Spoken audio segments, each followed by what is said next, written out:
Hello, everybody. Welcome to In This Corner of the podcast, now Buck 80, where we give you boxing's biggest names, boxing's biggest stories, boxing's biggest fights, greatest moments, memories, moments of the sweet science, and we do it all with boxing writer, author, CompuBox counter, and he is a great historian, one of the best in the business. He is Lee Groves. How you doing, Lee? I'm doing well. How about yourself? Good. A lot to cover, especially what took place at the Madison Square Garden with Shakur Stevenson doing exactly what all of us on the panel last week said he would do, comprehensively beat Teofimo Lopez. We're going to dissect what took place there a little bit later on with us. We'll do it before that with our special guest, who is a former featherweight champion of the world, Kevin Kelley, the Flushing Flash. And if we ask Kevin to tell us about himself, he'll go on for like 2.5 hours. So why don't you tell the audience? I'm sure boxing fans know Kevin Kelley. Yeah. He provided a lot of thrills, but give us his bio before we go to the break and get him on.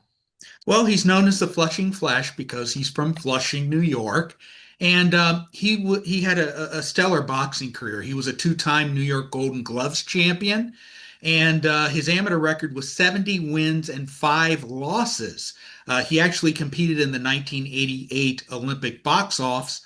And he lost to Carl Daniels, who as a pro ended up being a future champion at 154 pounds, well north of where Kevin campaigned. Kevin fought professionally for more than 2 decades, and he had a record of 60 wins, 10 losses, and 2 draws with 39 knockouts. He began his career with 41 consecutive wins, and at the time he fought Naseem Hamed in December 1997, his record was 47-1-2. That's a 940 winning percentage through 50 fights. Last week's fight took place at Madison Square Garden, and he is very connected to the New York boxing scene. And the proof of that is that he fought 19 times on Madison Square Garden properties. And not only did he fight inside the big arena on 4 occasions, but he is one of the few fighters to have fought inside the smaller arena when that arena was known by 3 different names: the Felt Forum, the Paramount Theater, and the Madison Square Garden Theater, which is what it's called now. And that speaks well for his longevity in the sport. And here's another mark of his longevity. He fought 13 championship caliber opponents, including 3 that are enshrined in the International Boxing Hall of Fame: Marco Antonio Barrera, Eric Morales, and Naseem Hamed.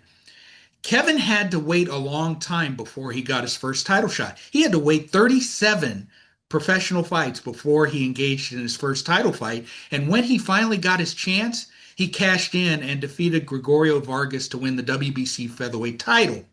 He made 2 successful title defenses, and he engaged in 2 non-title bouts, both of which he won, before losing the title to Alejandro Cabrito Gonzalez. Even in defeat, though, Kelley showed incredible valor. He overcame a 6th-round knockdown to score one of his own in round 8, before extreme swelling over both of his eyes forced him to retire on his stool between rounds 10 and 11. And the Hamed fight saw both men floored 3 times in less than 4 rounds. And in his first meeting with Derek Gainer, he overcame seemingly impossible odds to score an electrifying one-punch knockout in round 8. For boxing fans, Kelley was the perfect package. He was skillful enough to box with anyone, but he also had his share of blood and guts wars. He is a fighter that deserves to be remembered, and today we're kind of doing that, aren't we? Yeah, fan-friendly and microphone-friendly, and you'll find that out right after this. I got 2 options. Option 1, I can accept defeat. Option 2, I can get up. I can get tougher. I can get faster. I can get stronger. And then I go get mine.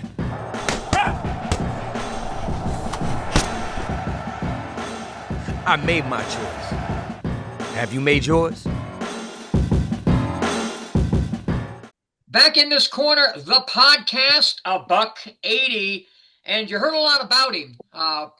in the first segment of the program. Now we bring him on live.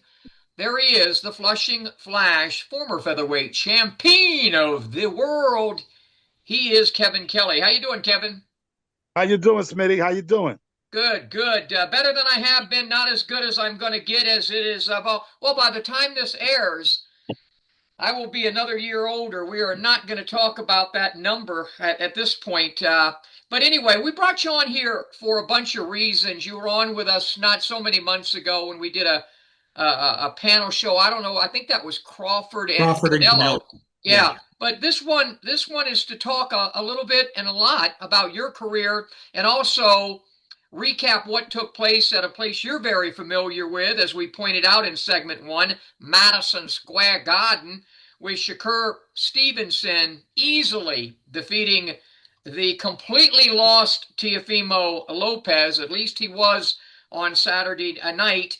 And Lee is prepared just a plethora of great questions. So, Lee, I'm just going to flip it to you. Well, the first question is regarding that very fight last Saturday. Last weekend, Shakur Stevenson scored an overwhelming decision victory over Teofimo Lopez to become a 4-division world champion inside Madison Square Garden's big room. Did you watch the fight? And if so, assess Shakur's performance as well as Teofimo's? Well, yes, I did watch the fight, of course. It was a historical fight, as far as Shakur's career goes. Right. Teofimo the other way. It appeared to me that I'm going to talk about the man that lost first, and I'll talk to the winner. Shakur himself did exactly what I expected him to do and what he's programmed to do. Teofimo, on the other hand, it seemed to me he wasn't trained for that fight. Usually it's called an art of war. So you have to have a strategic place to do things, certain things that you do to neutralize your opponent. And that wasn't done that night. It just seemed like that Teofimo just showed up as the opponent. And I didn't see anything that he did special to neutralize Shakur. And you're probably asking the question, how do you neutralize a guy like Shakur? Very simple. There's parrying punches. Not very simple. Not very simple. But go ahead. No. Maybe it's simple to him. There's things that you got to do. I'm a southpaw just like Shakur's a southpaw. And the biggest thing with a lefty, I never seen him implement how to fight a lefty. First of all, straight right hands and left hooks. That's the first thing you do. The second thing you do is take away his jab. So you can parry the jab and shoot your jab over the top of his. That's another thing you could do. Another thing I would have did myself, I don't want to give the secret away, but I would have punched that arm. And I'm just going to leave it at that one. Punch that arm and take that jab away from him. I didn't see anything in the program as far as the fight goes that Teofimo practiced to neutralize Shakur at any extent. So that left him a victim of Shakur. Well said. What did I say to you in an earlier conversation that somebody should do to Shakur? What did I say to you earlier today, Lee? You said that pounding the arms is a lost art. Only Canelo seems to be a fighter that concentrates on hitting the arms and the elbows to wear the fighter down. And so I don't want to go. Yeah, I just good on Kevin for seeing that as well. And I'll let you continue, Lee. I know you have a lot of questions. Well, as you mentioned, you're a southpaw. And you were a world champion level southpaw. What is it about Shakur that makes him so difficult to hit and so difficult to beat? He's disciplined. The key is discipline. Floyd Mayweather has that discipline. A lot of guys in boxing suffer from it. They don't have the discipline.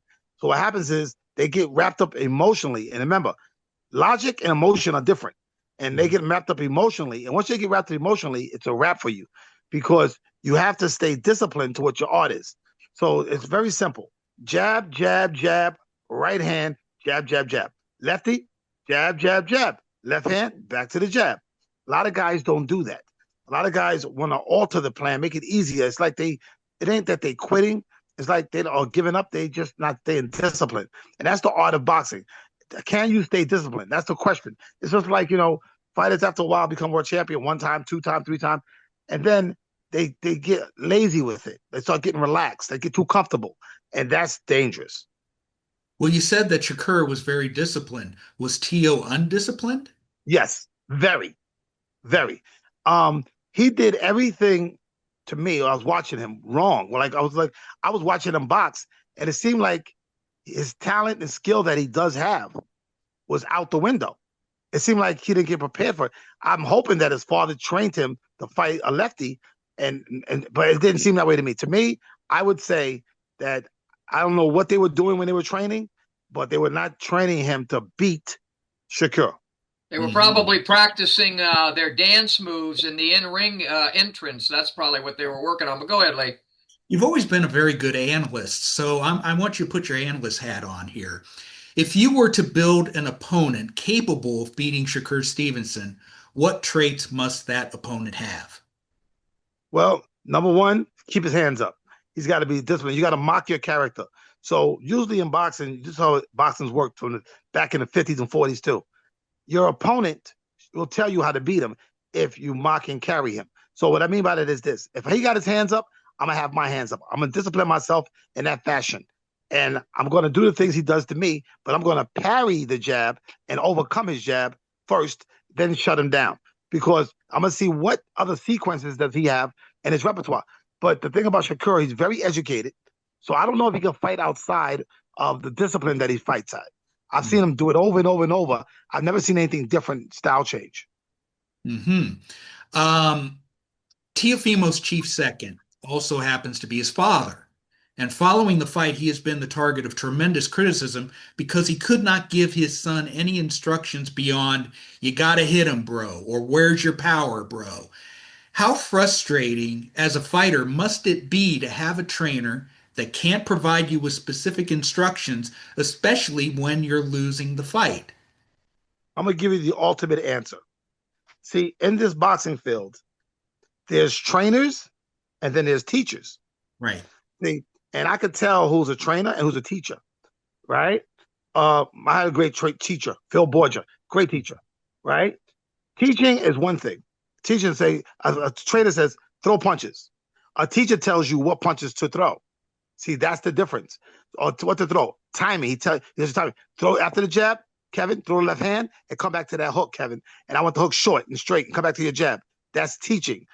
Oh, throw the right hand, throw it back to the jab and throw the hook. Huh?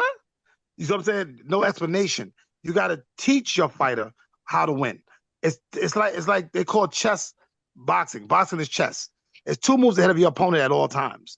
So that's what you got to remember. So when a guy does something to me, I already have a plan what I'm going to do when he does it. I know exactly what he's going to do, and then when he does it, I'm going to counter him.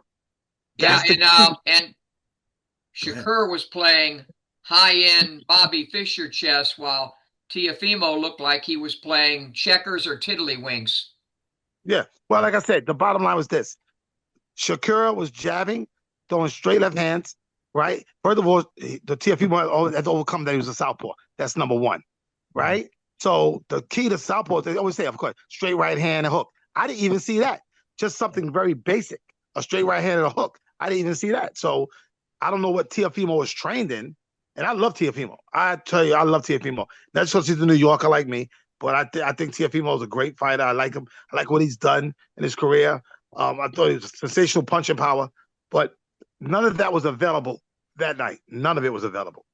Well, you mentioned Phil Borgia, who based on all the film that I have seen of him talking to you in the corner, he was quite the character. Tell us about him and the way that he worked with you. Well, the biggest secret, I'm going to divulge something to Smitty today. The biggest secret in boxing, which I don't think trainers do, and that Phil did, is train me in different styles. Don't fight the same way all the time. You got to adjust and adapt to who's in front of you. One thing Phil Borgia taught me was that we really use martial arts as a lot. Wing Chun, Shotokan. We use Jeet Kune Do, which is Bruce Lee's art. And he used to formulate different styles for me. I could fight like Hagler. I could fight like Sugar Ray. I could fight like a little bit like Bones Adams, Wayne McCullough. Different guys that I spar with, okay? I would recruit their style. They didn't realize I was still in their style. So what I was doing was when I sparred Buddy McGirt, I sparred these guys. I sparred Linares. I would steal their style. I could fight like Linares. I could fight like, because I understand the principle of what they're doing. So when I understand the principle of what they're doing, I put it in I don't put it in my style. I just recruit their style. So I have a selection of styles I could use. So when we had trained for a fight, he would give me the same saying all the time. Like when I fought Gainer, Dirt Smoke Gainer, right? I fought Hagler versus Hearns, of course. So I fought Gainer, and that happened. I fought Gainer before him. So it's like shuffling the cards, you know? Yeah. Their city, you are deeply associated with New York City. There are cities around the U.S. that have a specific boxing culture. Philadelphia has it, Southern California has it, and New York has it. What makes New York boxing culture different from any other place? Well, I don't know about today, but I know when I was coming up, it was really fresh on the market. The gyms. It basically based on the gyms, what you have in the gyms. It's like in Vegas. When I moved to Vegas at a certain time, New York City compared to Vegas, at the time I was coming up, you had Buddy McGirt, Juan Laporte, Sal Mambi. You had a lot of different world champions in the gym. So you were learning a lot of new information. Then you had Riddick Bowe, you had Junior Jones, you had all guys that were highly decorated amateurs. So I learned quickly. I had to learn fast to get on board with these guys. And I only had, everybody called me baby because I had 10 fights. And so I learned a great deal of wealth of boxing information in New York City at that time because the Garden had boxing at the time. Madison Square Garden had their own section of fighters, which I turned pro under, right? And it was a bunch of us under that section it's called the marketing field. They don't do that no more. It's marketing in their own city. Like give you a place where you can fight once a month or even twice a month, okay, and groom that fighter in his city. They don't do that no more. You see what I'm saying? Let you build your fan base up in your own city.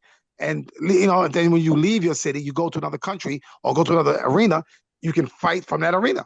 The thing about New York too, there's the different boroughs. There was even different cultures, I think, within the different boroughs of New York, Yeah, you're right, Smitty, because like I said, even though we fought on the same cards, even me, Tracy Patterson, and we all fought on the same cards, some of us were around each other's weights. So we could have had mega fights in New York City in the Garden, which would have been really big.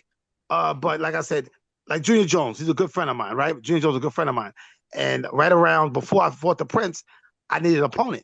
And Junior Jones, I gave him opportunity to fight me. I was 47-1. I thought it'd be a big fight, Brooklyn versus Queens, even though my birth certificate says Brooklyn. I thought that'd be a bigger fight for me than a Prince because he had just beat Barrera. So I said, okay. I said, Junior, it's my last fight at featherweight. Let's do this. He said, no, I ain't fighting you. You're a southpaw. Junior can't fight southpaws. and he knew I knew it. So the thing was, I said, we could have 3 fights, Junior. 3 fights in the good New York. That would have been huge. But instead, I had to go fly to Europe and go retrieve the Prince. So that's what New York is. New York's still the fight mecca of the sport. But I think me personally, right now, Vegas is. Vegas is the mecca. Well, Smitty talked about the different cultures within the boroughs. Were there different cultures within individual gyms? Well, back then it was different. See, things have changed dramatically. New York City is not. They just proved Carrington, so you get Shushu Carrington. So congratulations, Shushu. He won the world title, featherweight championship of the world in the Garden. So hopefully it comes back to where it used to be. I mean, I don't see that much production out of New York City no more like I used to. You go to the gym, there's 5 or 6 guys about to fight for the world title back then when I was coming up. I had a great wealth of information that I had then in New York City. A lot of trainers have passed away, like Hector Roca, the great Hector Roca. My trainer moved away, and now Phil Borgia lives in North Carolina, South Carolina, one of them. And you don't have the teaching no more. Also, the teaching has subsided. If you look at it, it has subsided greatly on certain fighters. Some fighters don't tuck their chin no more. On a great, some guys don't have a jab, but the guys that have a jab are doing very well. Mm-hmm. You had to wait a very long time to get your first world title shot. I think it was your 37th professional fight that you finally got it, and that was also the case with guys in your group like Junior Jones, Tom Boom Boom Johnson, James Buddy McGirt, Ricardo Cepeda. You made mention of Tracy Harris Patterson. All you guys had to wait a long time. How frustrating was that experience for you, and how exhilarating was it when you finally got the title shot and won it? Well, Junior Jones didn't have to wait as long as I had to wait. I had to wait the longest being a southpaw. I was 36-0. I was #1 in the world for 2 years. okay, for 2 years. I was about to quit boxing because I couldn't get a title shot. Mhm. And because Tom Johnson had one of the belts, it was Elliot Rojas from Venezuela had one of the belts, and a Korean had the belt. So the BA. So none of the guys would fight me. So the problem with me was I was a little separating myself from Junior and Tracy, is that I was a lefty. And that was a killer point that killed every time it came to me fighting for the world title. I'm number one by the BC, number one by the IBF, number one by the IBO, and they won't. And I was really upset because at the time, I felt that I did everything I had to do to get a world title fight and show I was one of the best, but nobody fight me. And so how can I prove that? So that was a bad, I had a very, I can say, tiring career because a lot of guys wouldn't fight me. I was lefty. They wouldn't fight me. All right. I knew I could beat certain guys because they couldn't fight southpaws, like Tom Johnson. Tom Johnson can't fight southpaws. And Hamed didn't know this. I told Hamed, I said, Hamed, let me ask you a question. Tom's American, I'm American. So don't you think we should have fought years ago? And he said, yeah. I said, why do you think he fought you? I told him, you paid him more money. I said, you paid him a lot of money to fight you. I said, I couldn't pay him enough to fight me. Because like I said, because when you're a southpaw, that's how it used to be back in the day. You know, one of your most memorable fights was the one with Troy Dorsey. I mean, that was a punch fest if ever there was one. What was it like to be in that cauldron? Man, that I say, people always ask me what's my hardest fight. And I say that was my hardest fight. Troy Dorsey was my hardest fight. Why? Because when you hit somebody and they don't go down, I'm 27-0 with 20 knockouts, and I hit this guy in the face and he doesn't go anywhere, and he's punching me while I'm punching him. I never had that happen in my life. So me and Troy, we're still good friends. We still talk from time to time. As a matter of fact, they did a thing on us. It's coming out soon. I forgot what it's called, but they filmed about me and Dorsey's fight, and we commentated the fight. This 25 years later, right? Yeah. So you'll be seeing that. You'll be seeing that pretty soon. That'll be coming out on some TV network. I'll find out what's coming out on. And Dorsey was a great, great warrior. Okay, and people ask me if I was in an alley and I had two guys there trying to rob me, which world champion would I want next to me? Dorsey all day. Yeah. Troy Dorsey. You know, I was walking my dog talking to you about a week ago, and you told a hell of a story about a fight that you had, and the circumstances that you were going through leading into the fight, and then what was taking place during the fight, and how you had the intestinal fortitude to sum up what you needed to get done. I've set it up. You tell that story, if you will. Well, this is one of my personal great fights. From me, really, this fight wasn't really based on the opponent.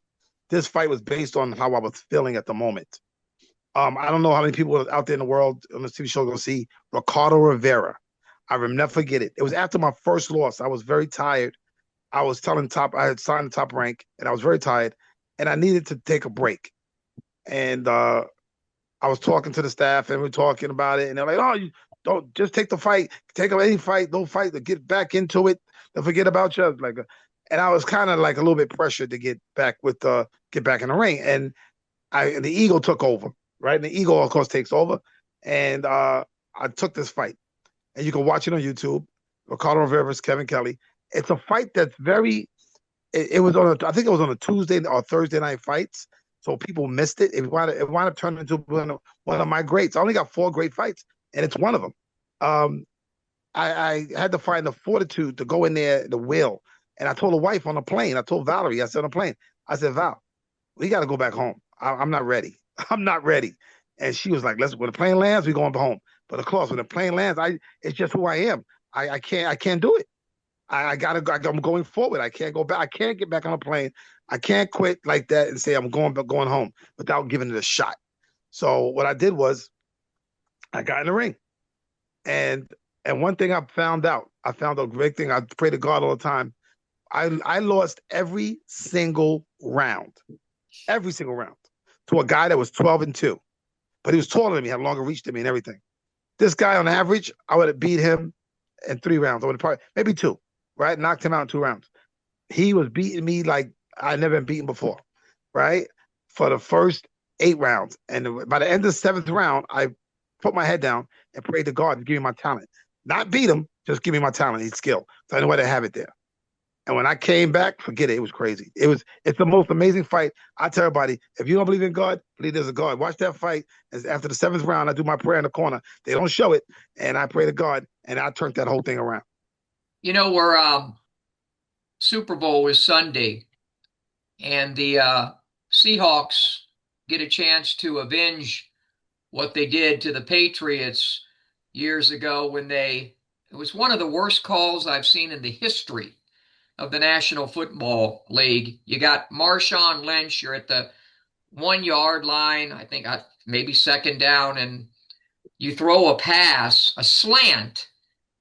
And as a wide receiver, I loved the slant, but there's only a few things that can happen when you throw a slant pattern from the 1 yard line, and none of them are good.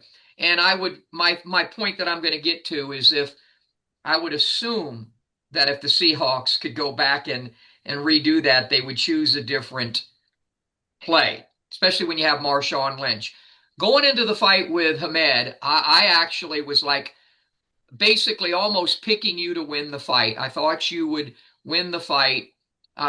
If you could go back that night, and everybody loved the fight, but I felt your game plan, and you are a guy, I've worked with Kevin on television, and he's an expert analyst, does a great job. You're looking at clips of him in the ring with me on In This Corner. Great guy at analyzing and breaking down. I just felt you let that ego get in the way a little bit that night.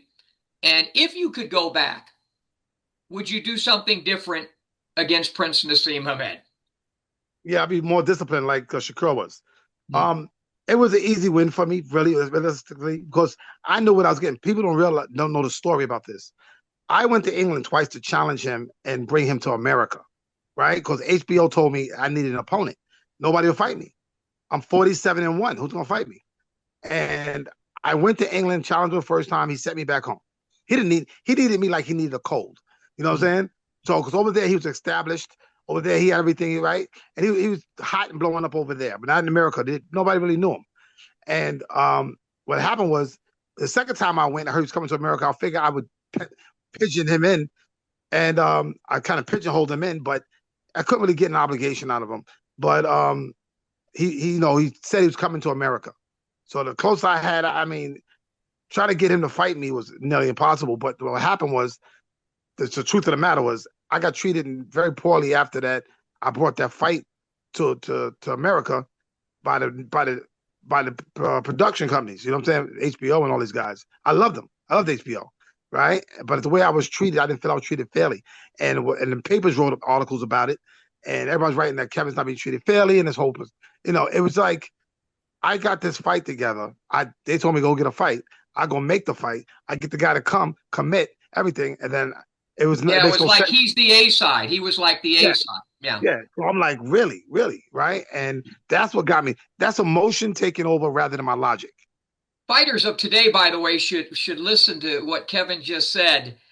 He actually was going around wanting to make a fight. Think about that, young bucks of today. But the fight itself, Kevin, you talked about leading up to it and the things that upset you. The fight itself, you're in there with Hamed. What would you do different? I would get rid of the emotion, the stuff with the media. See, the whole thing was I was pumped up so bad because the way I was treated by the network, that what happened was I would have got rid of that emotion. I would have kept it logical, kept it smart, because I was programmed to beat him, right? And what happened was all the emotion around it took over, and I couldn't get away from it. I did all kinds of things to hide. And once I dropped him, it was like I was trying to get back, at the networks and say, listen, guys, I went and got this guy. I brought this guy. I got this guy commit to me and come to America and do a contract with me to fight me in the garden in New York City, but yet treat me properly. They put a picture of him on the side of the building and put my name. You don't do that. That's what you don't do. You don't put a picture of the opponent, this guy nobody knows, on the side of a building and put my name. So why did you do that? Right? It was Especially in your like, hometown. Hey, Lee, had you ever heard that story before? No, I hadn't heard Yeah, that. I think a lot of people have never heard that story before. Well, Barrera got you some revenge. Was there ever talk of a rematch with Hamed? No, Hamed told me to my face. We talk all the time, but time to time, he told me to my face. He said, "Kevin, I'll never fight you again. Never, never." See, he told me just verbatim. He said, "I don't mind fighting you." He said, "I don't mind losing, but I don't want to get knocked out. You can knock me out, so I'm not fighting you." So the thing is very simple. Like I said, Hamed was nothing I haven't seen before. Because what happened was, like I said, I got a guy. When I hear something crazy, Smitty, watch this. I sparred with a guy. Check this out. He used to train at Gleason's gym. This guy never, ever fought a fight, but he used to be in Gleason's gym 5 days a week training, right? And he fought like Hamed. So I used this guy to train for the fight. This guy fought like Hamed, but he never had a boxing match. Yeah. Right? It was a guy that just loved coming to training, right? And I paid this guy to spar me the way he spars me, right? Like fight like the Prince. That's what he does. He does it anyway. So that's how I got prepared. I was ready. Yeah. Right? I was very, very ready. But the thing was, when the emotion took over because the way I was treated going into that fight, that's what hurt me. It was that the idea, and then you have the media on top of it. It says networks treating Kevin Kelley like a pauper. You got to read. It's in the paper now. It was just so much backlash. Why they treated me that way? You know what I'm saying? Why everybody treat me that way when I should have been the favorite? I'm fighting in New York City. I got this guy. Nobody knows who he is. Yeah, right? I'm 47-1, and I was champ of the world at the time. I had to be you.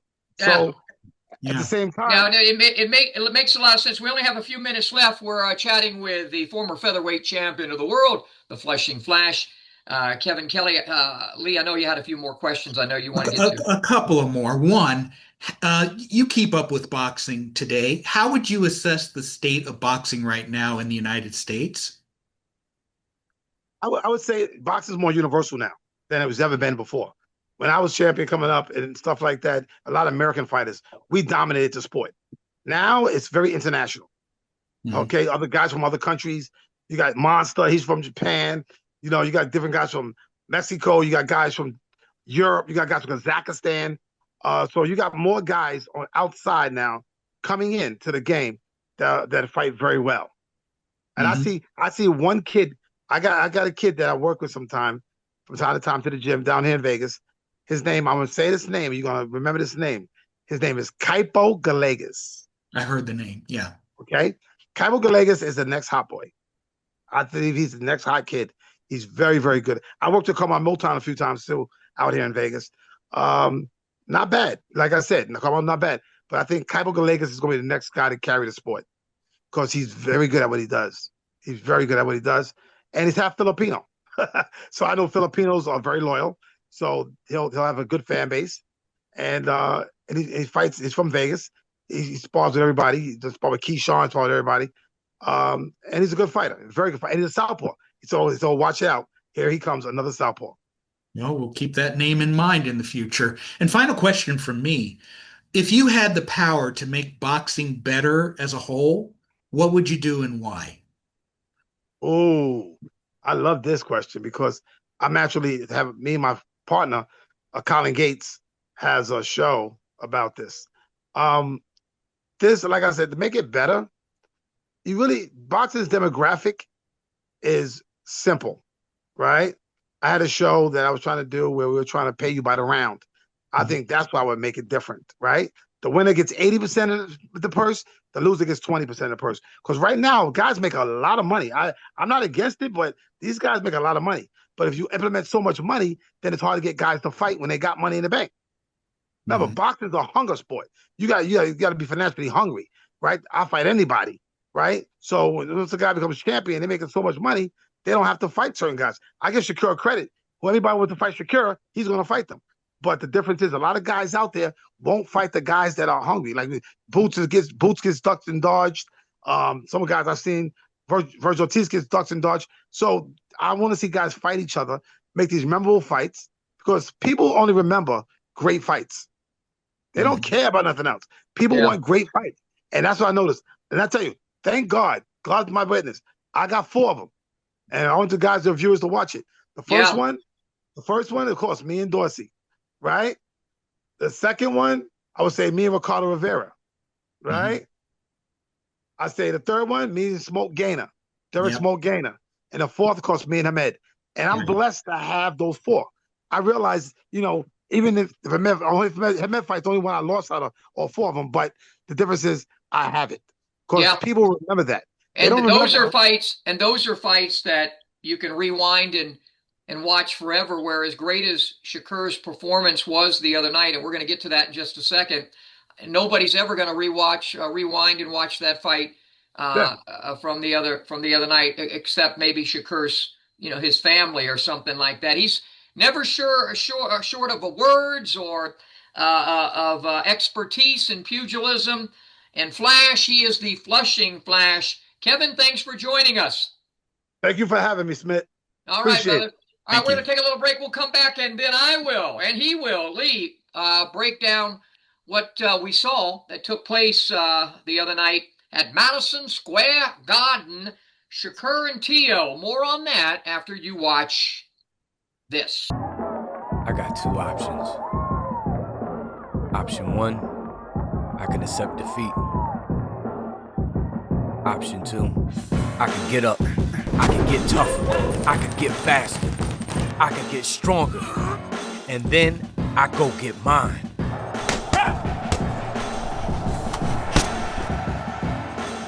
I made my choice. Have you made yours?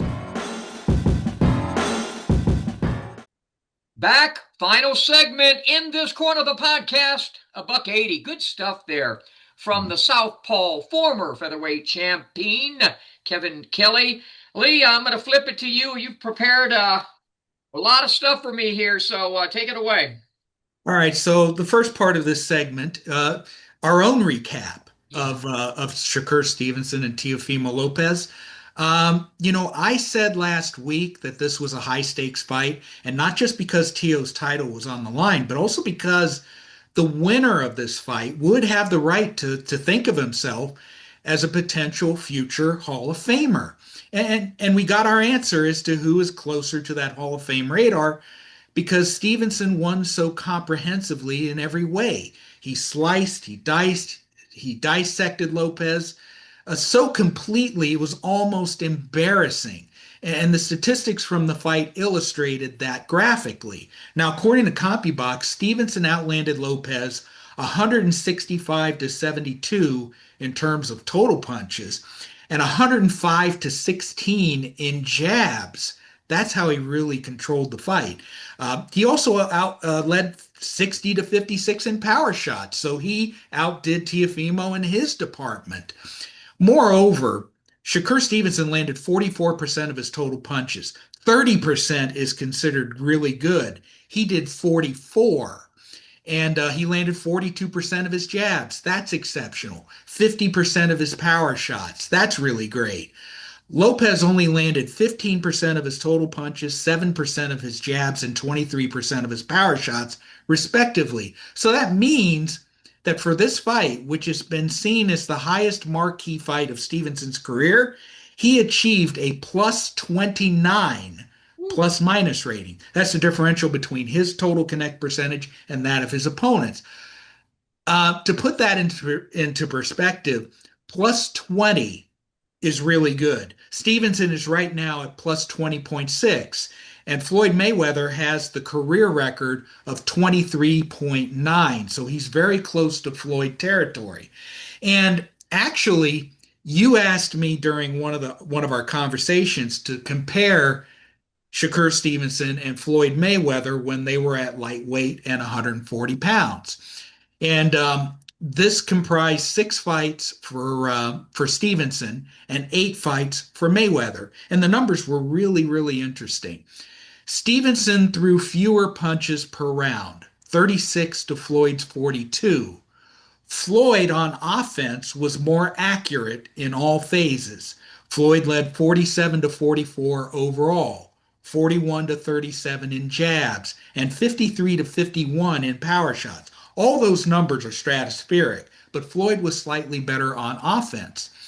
He landed nearly 20 total punches per round compared to Stevenson's 16. He landed nearly 8 jabs per round to Stevenson's 6, and 12 power shots compared to Stevenson's 10 every round. So offensively, this version of Floyd was better statistically, but not by much. Defensively, however, Stevenson was better in terms of percentages. Stevenson yielded 19% overall compared to Floyd's 22. They each allowed their opponents to land 16% of their jabs, and Shakur prevailed 22 to 26 in power shots. So therefore, these guys are very close statistically in just about every way. But All if you right, I'm going to down, explain something to you, CompuBox guy. The reason that Shakur's defense appears better is that he actually engages a little less than Floyd, as you pointed out. right. That is the reason why his numbers would be a tiny bit better. And that's why when we get into, people saying, well, plus and minus, and you know how much I think positively about CompuBox, Sure. but this is where people, if you just use it and say, well, Floyd's better than Sugar Ray Leonard or Sugar Ray Robinson because of that. Those guys, totally different fighters. They thought offense first, and they were fighters, not boxers. That's another Right. show. Mhm. But it's so remarkable, though. Back to what you just and thanks for looking at that. Fans should be happy that you looked that up and shared it with us, because it really speaks to how comparable they are. One's a southpaw, of course, the other's orthodox, but their mindset. I'll let you continue. Well, another question after this fight and after this performance, where would you put Shakur Stevenson in the pound for pound rankings? As for me, now that Bud's retired, Bud was number one. So Usyk, right now I have Shakur number 4. Usyk is number 1, Inoue's number 2, Bam's number 3, Shakur's number 4. I have Bivol at number 5 only because he's been inactive, but he certainly has the resume to be at the upper crust of the pound for pound ratings. But in Smitty's list, where does Shakur rank pound for pound? Because it was such a lopsided affair, and because the other guy just had absolutely less than zero of a game plan, I'm not going to go over the top. Like it was a sensational performance, but he did it basically with a right jab and a left cross. He didn't even throw the right hook much. And I don't know if you're going to ask me about things that he can improve upon. It doesn't seem like he can, but there's actually a lot he can improve upon, Shakur, which is scary for the rest of of his future opponents. But I'd put him somewhere around where you're at, somewhere in that area, in that hemisphere, top 5 or 6. It's just that he's making his fights look easy, so it's tough on him with that regard. He's not in great fights, but he fights great. But I'd put him somewhere. I don't have any problem with what you said. Okay. Well, another aspect of this event was you told me in one of our many phone conversations that you were struck by how vulgar the buildup was for this fight. And you're no prude or anything, but it kind of struck What the hell are you me. talking about? I'm no Yeah, damn prude. yeah, Just the stuff. Look, one of the things I really like about Shakur, remember I brought up last week, remember I brought up the odor, who you're around, and everything Shakur showed me before the fight, he exemplified what Kevin Kelley was talking about: discipline, focus. In the locker room before the fight, he was doing all the stuff you should do, getting ready, getting warmed up, focusing, thinking about his game plan, his fight plan. Whereas Tio was having people all in there, and he was working on his dance moves, and he was hitting the little anyway. And then we saw what happened on the way into the ring. One guy in Shakur just came in there totally laser focused. Mhm. Didn't get bothered by all the waiting that he had to do. Whereas Teofimo's best performance was with the Jabberwockies, or whatever the hell they're called. I don't know what that was. Then when he got into the ring, but at the press conference, had I been hosting it, at some point I would have taken over with all the, oh, put my you know what in your mouth. I got a big you know what. All the dick talking is what it turned out to be. And now more than ever with social media, there's little kids watching this stuff. Mm. There's little kids. And we want little kids to come into boxing if it's ever going to get back to, because you and I started watching it when we were little kids. Right Yes. there, I never heard that guy right there, Muhammad Ali, talking like that. There's a point, and I am just so fed up. I'm starting to sound Cosellian now.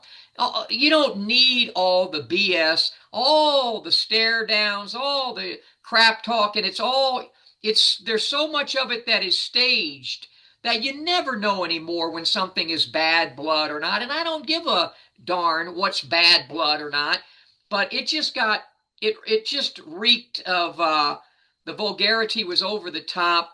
And if I had been hosting that press conference, I would have tried to get them in line, or I would have taken cut the mics off. I would have done something, and maybe that's why I would never have that job, because the guys hosting it today, they don't have that character in them to even, because a lot of them are glorified fans anyway. But go ahead.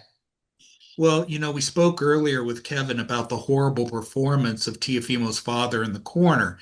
And then after the fight, he had the gall to blame his son for the loss because he said Teo didn't follow the game plan that I'd put together. I put out a tweet that said the following, and we're showing it on screen right now. Quote, a horse needs a skilled jockey to navigate it out of trouble. A boxer needs a skilled trainer to reverse a negative tide. A fan can yell, you gotta hit him, bro, but a trainer details how. In many ways, Teo was left to fend for himself.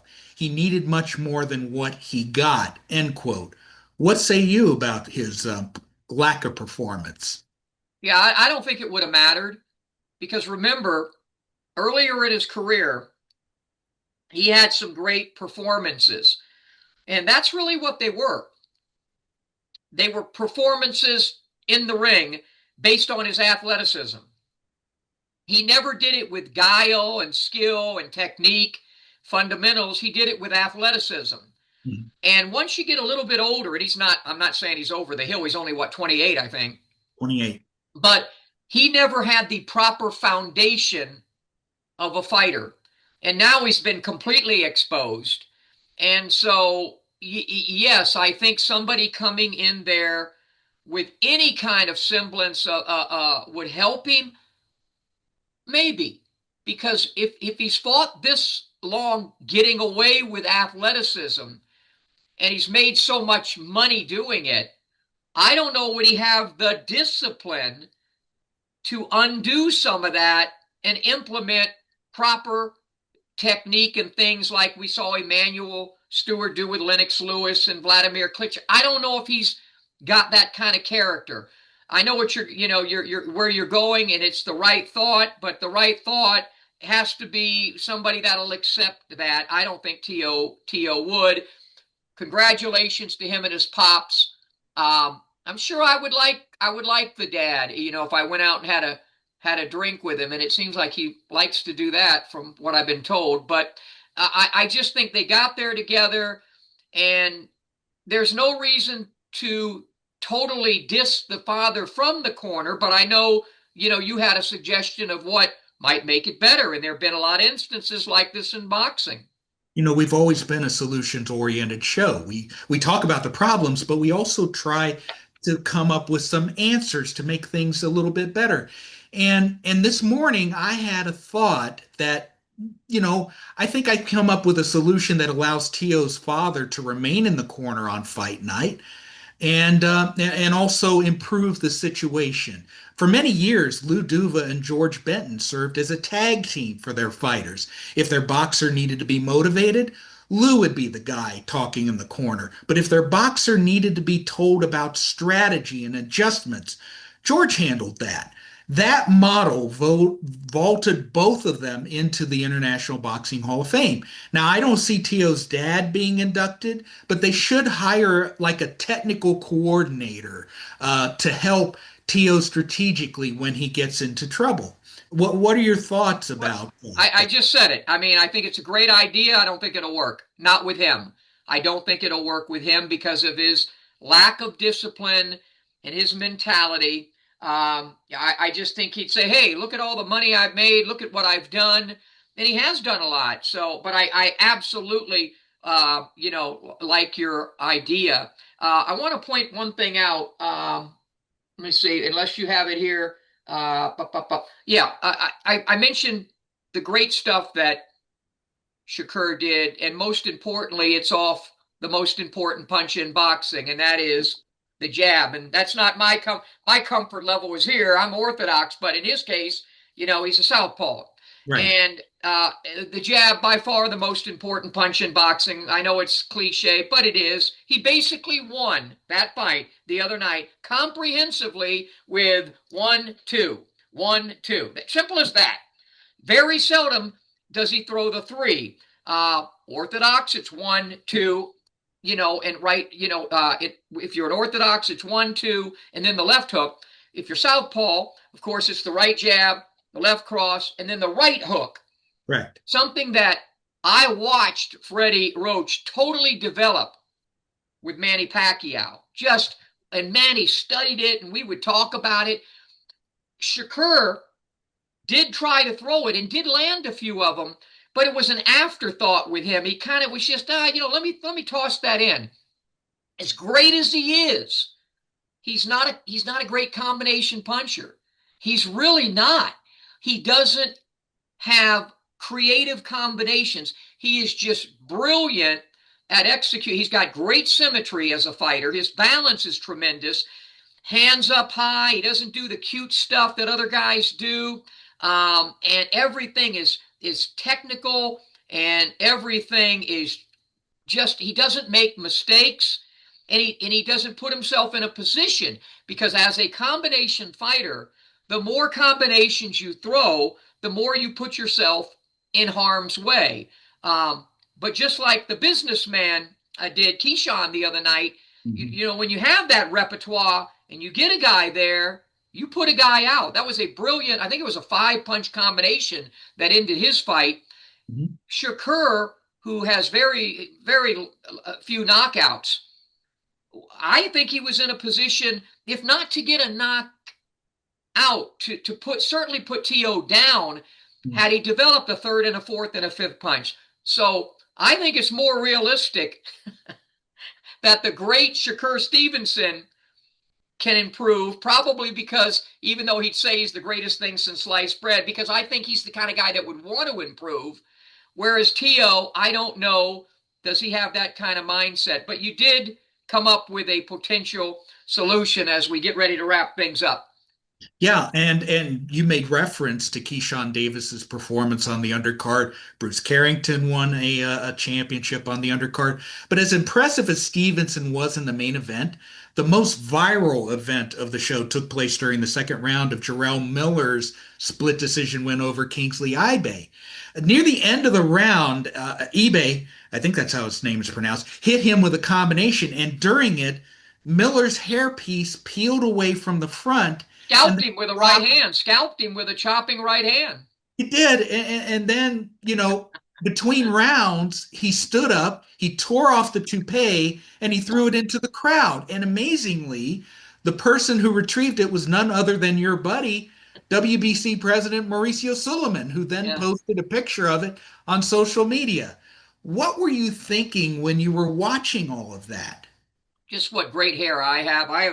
I've been told I have the best hair in boxing, and mine is real. By the way, the BS story that he told, that he was at his grandmother's or put some stuff on his hair and it all, BS. You were trying to make itself look like you had some hair.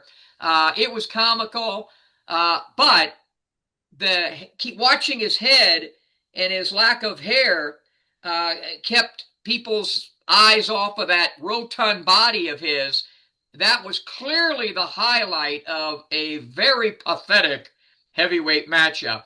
Yeah, it wasn't exciting whatsoever. But Yeah.